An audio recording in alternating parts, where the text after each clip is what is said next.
the center of mass of two particle system lies on the line joining the two particles being closer to the heavy particle। बिल्कुल सही बात है। आपने question किया भी होगा, देखो कि सर ये m1 मास है, ये m2 मास है ना। अब हम बोलते थे कि इफ m1 बड़ा है m2 से, तो इस सिस्टम का जो सेंटर ऑफ मास होगा ना, वो m1 के पास होगा, ये COM होगा।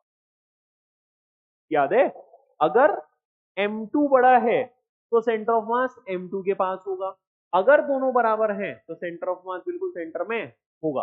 रीजन क्या है?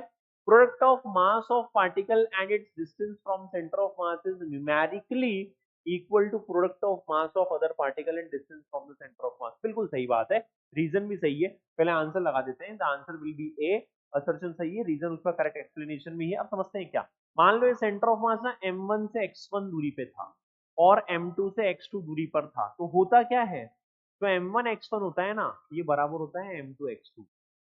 यही तो सेंटर ऑफ मास का कॉन्सेप्ट है। अगर दोनों मास सेम होते तो x1 और x2 भी क्या होता, सेम होता, यानी कि सिस्टम का सेंटर ऑफ मास है वो एग्जैक्टली इन दोनों पार्टिकल्स के या इन दोनों मासेस के सेंटर में लाए करता। Correct. So the correct answer will be option number A. Assertion is true, reason is true, and the reason is correct explanation of the given assertion. So that's